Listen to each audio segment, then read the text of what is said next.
네, 여러분 안녕하십니까? 팩트만 말씀을 드리겠습니다.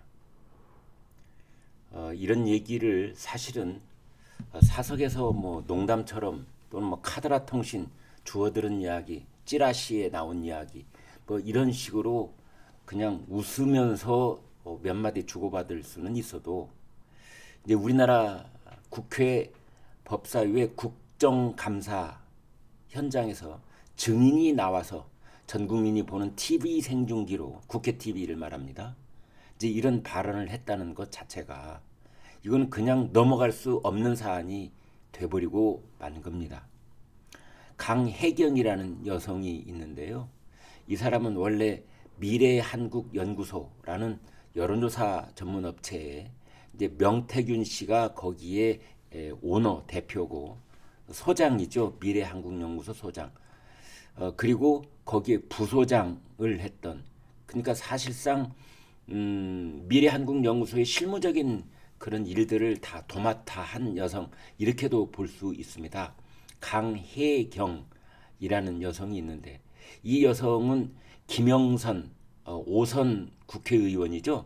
지금은 아닙니다만 김영선 의원이 보궐선거에서 당선이 되자 김영선 의원한테로 넘어갑니다. 그래서 김영선 의원의 회계 담당 보좌진으로 일했던 여성입니다. 그러니까 이 강혜경이라는 여성은 명태균 씨와 김영선 전 의원 양쪽을 잘 알고 있는 뭐 그런 사람이고, 명태균 씨와 김영선 전 의원하고 뭐 수십 수백 번 전화 통화, 문자 수발 이런 것들을 해온 사람이다. 이렇게 볼 수 있는 거지요.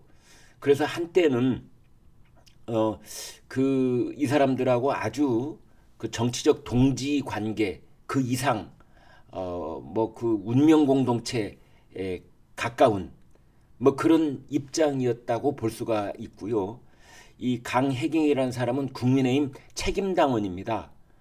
그러니까 뭐 더 이상 말할 필요가 없는 그런 상황인 거죠. 그러나 지금은 이제 서로 고소고발이 오고 간 그래서 뭐 횡령 혐의 뭐 이런 것들로 지금 이제 법정 다툼을 벌이고 있는 상황이고, 그리고 명태균 씨, 뭐 강혜경 씨, 그 다음에 김영선 전 의원 다 이 정치자금법 위반 뭐 등등으로 지금 수사를 받고 있는 수사 대상이 된 피의자 신분이기도 합니다.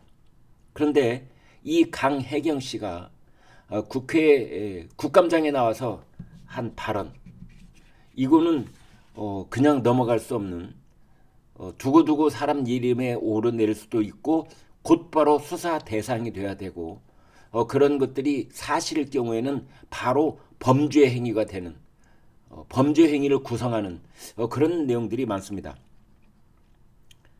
강혜경 씨 말을 옮기면 이렇습니다. 지난 대통령 선거 때 저희가 여론조사를 81번, 81번을 했고, 명태균 씨가 윤석열 대통령 측에 돈을 받아온다고 했는데 돈을 안 받아오고 대신 김영선 공천을 받아왔습니다. 그러니까 여론조사를 하면은 여론조사가 맨손으로 되는 게 아니지 않습니까? 돈이, 사람을 써야 되고 전화를 걸어야 되고 돈이 들어가는 겁니다. 모든 게 여기서 이쪽으로 1m만 움직여도 돈이 들어갑니다. 선거판에서는. 이제 그런데 거기에 들어간 돈이 뭐 3억 7천만 원이다. 지금 이제 이런 얘기가 나오고 있잖아요. 그런데 그 돈을 받아오는 대신에 김영선 전 의원의 보궐선거에 공천을 받아왔고 그 공천에는 김건희 여사의 힘이 작용했다. 이렇게 얘기를 하고 있는 겁니다. 물론 이러한 것들은 강혜경 씨가 김건희 여사하고 직접 통화를 하고 김건희 여사한테 공천을 부탁하고 뭐 그런 얘기가 아니라 명태균 씨로부터 전해 들었다. 전해 들은 이제 뭐 일방적인 주장, 이렇게도 볼 수 있습니다. 아무튼 김혜경 씨는 명태균 씨 그리고 김영선 의원하고 통화한 녹음 파일 15개를 공개를 했습니다. 녹취록과 녹음 파일은 다릅니다. 녹취록은 그걸 문자로 텍스트로 만들어서 공개를 했다는 거고, 녹음 파일이라고 하는 것은 그냥 목소리 그대로 다 들을 수 있게 그렇게 공개를 했다는 건데, 김영선 씨는 녹음 파일을 공개를 했습니다. 여기에서 명태균 씨가 이렇게 이야기를 합니다. 국회의원 누가 주냐? 김건희 여사가 선생님 명태균 씨 그거 하라고 줬는데, 김건희 여사가 명선생이면 황금이 명태균 씨의 막내딸입니다. 책임지라는 거고 했거든. 이제 그래서 나중에 명태균이가 김영선한테 그러잖아요. 내 딸 책임져. 김영선 의원도 당시에 이제 통화를 하면서 강혜경 씨하고 통화를 하면서 이런 말 합니다. 김영선, 나는 내가 뭐 알고 한 것도 아닌데 어쨌든 명태균 득을 봤잖아. 깨놓고 얘기해서 명태균이가 바람 잡아가고 뭐 윤 대통령을 돕느라고 그동안 벌어들이는 돈의 대부분을 거기다 썼잖아. 이런 말이 나온 겁니다. 그러니까 김영선은 어떻게 알고 있느냐? 명태균이 이런저런 일로 뭐 기초단체장 선거, 기초의원 선거해서 이제 현지에 있는 사람들에게 컨설팅을 해주고 여론조사를 해주고 돈을 많이 모았었는데, 그 많이 모은 돈을 오로지 윤석열 대통령을 위해서 다 썼다. 81번이나 여론조사를 하면서 라고 김영선은 생각하고 있는 겁니다. 김영선은 내가 명태균 득을 봤잖아 라고 강혜경한테 고백하고 있는 겁니다.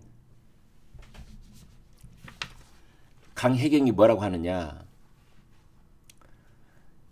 김영선 공천 받은 것과 관련해서 김건희 여사가 줬고 당시 당대표였던 이준석 의원과 당시 윤상현 공천관리위원장 힘을 합쳐서 의창구를 전략공천지역으로 만들고 나서 김건희 여사가 김영선 공천을 준 것으로 알고 있어요.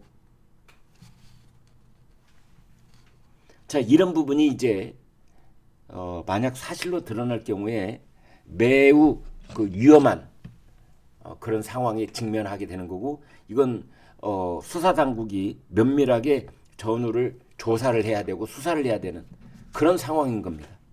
도대체 이게 무슨 말인지, 이게 허황된 거짓말인지 아니면 근거가 있는 이야기인지. 명태균 씨는 또 그 녹음 파일에서 이런 말을 합니다. 이준석이가 공표조사나 비공표조사라도 좋으니 김영선이가 민주당 후보 김지수를 이기는 걸 가지고 와라. 그러면 전략공천을 줄게. 이러네? 이런 말을 했다는 겁니다. 그러니까 이준석의 목소리를 그대로 거기다 표현한 건 아닌데, 이준석과 대화를 나눈 명태균이가 강혜경하고 통화해서 그런 말을 한 겁니다. 그럼 명태균이가 거짓말한 건지 아니면 진실을 얘기한 건지 그런 부분을 살펴봐야 되는데, 지금 이게 다른 자리에서 한 얘기도 아니고 국정감사장 증인으로 나와서 한 말이기 때문에, 선서를 하고 한 말이기 때문에 만약 이것을 거짓으로 얘기했다 하면 강혜경은 그렇습니다. 쇠고랑을 찰 수밖에 없는 그런 상황 속에서 지금 얘기를 한 것이기 때문에, 이런 말을 제가 지금 우리 애청자 여러분하고 공유를 하는 겁니다. 강혜경 씨가 이런 말을 했습니다. 김건희 여사가 오빠 전화 왔죠? 라고 한 것 있잖아요. 명태균 씨한테 그렇게 전화를 했다는 거 아닙니까? 이게 이제 공천과 관련돼서 한 말인가? 이 여부를 이제 밝혀내야 되겠지만, 오빠 전화 왔죠? 잘 될 거예요. 라는 말은 전후 맥락상 윤석열 대통령 후보 또는 윤석열 대통령 당선인 또는 뭐 윤석열 대통령 전화 받았죠? 명태균 선생님, 우리 오빠 전화 받으셨죠? 잘 될 거예요. 김영선한테 공천 갈 거예요. 이제 이런 맥락으로 얘기한 게 아닌가. 이제 글이 들리는 겁니다. 아무튼 강혜경 씨는 오빠 전화 왔죠? 라고 한 것은 정확하게 들었는데, 이제 이것은 이 전화 왔죠? 이거는 이제 명태균이 이미 공개한 내용이에요. 나머지는 육성으로 정확하게 기억나는 게 없다. 그런 말도 했습니다. 또 강혜경 씨는 명태균 씨가 대선 여론조사에 들어간 3억 7,500만 원을 받으려고 2022년 3월 21일 윤석열 대통령 당선인을 만나러 서울에 갔다는 그 주장도 다시 반복을 했습니다. 그 근거로서 비행기를 이용해서 서울에 갔다며 항공권 내역을 국회에 제출했습니다. 아마도 추정컨대 당시 명태균 씨가 서울을 오갈 때 그 비행기 티켓팅을 미래한국연구소 부소장인 강혜경 씨가 대신 해주었던 것이 아닌가, 이렇게 볼 수 있는 겁니다. 강혜경 씨는 결정적으로 또 이런 얘기를 합니다. 여론조사를 어떻게 했느냐라고 국회의원들이 묻자 보정을 한 정도가 아니라 아예 조작을 했다, 이렇게 말을 한 겁니다. 이제 그 다음에 나온 대목이 이른바 주술, 미래를 내다보는 뭐 예지력, 통찰, 주술, 뭐 점쟁이, 점술사, 이게 마치 뭐 무속인들이 주고받는 대화야. 이제 이런 지금 논란을 불러일으키고 있는 내용들입니다. 강혜경 씨가 이렇게 말합니다. 명태균 씨와 김건희 여사가 영적으로 대화를 많이 한다는 이야기를 들었다. 영적인 대화? 그 다음에 설명을 합니다. 명태균 씨와 김건희 여사가 처음 만난 게 2021년 서울 서초동의 한 갈비집인데 김건희 여사가 명태균 씨를 보고 조상의 공덕으로 태어난 자손이라고 말했다. 라는 말을 명태균 씨로부터 전해 들었다는 거죠. 또 명태균 씨가 윤석열 대통령 부부에 대해서 뭐라고 했느냐. 윤 대통령 같은 경우는 장님이지만 칼을 잘 휘두르기 때문에 장님무사라고 했고, 김 여사는 예지력이라든지 주술 능력은 있지만 밖으로 나가면 안 된다고 해서 장님 어깨에 올라타서 주술을 부리는 의미로 안진뱅이 주술사라고 했다는 겁니다. 그러니까 김건희 여사한테 예지력도 있고 주술 능력도 있다. 예전에 왜 대통령 후보 시절에 TV 토론할 때 손바닥에 임금왕자 썼다, 뭐 그 얘기도 지금 이것과 연결돼서 자꾸만 사람들 입에 오르내리고 있는 겁니다. 강혜경 씨가 또 이런 말 합니다. 명태균 씨가 꿈자리가 살아온데 비행기 사고가 날 것 같다, 그러면서 김건희 여사가 해외 순방 출국 일정을 바꾼 적이 있다. 예를 들었습니다. 영국의 엘리자베스 여왕이 돌아가셨을 때 윤석열 대통령이 조문을 생략했던 것, 혹은 김건희 여사가 윤 대통령의 동남아 순방 때 앙코르와트에 가지 않은 것들도 다 명씨와 관련이 돼 있는 것이다. 그래서 문화일보가 이런 사설을 썼습니다. 국감에서 나온 용산 공천 개입과 주술 논란, 진상이 뭔가?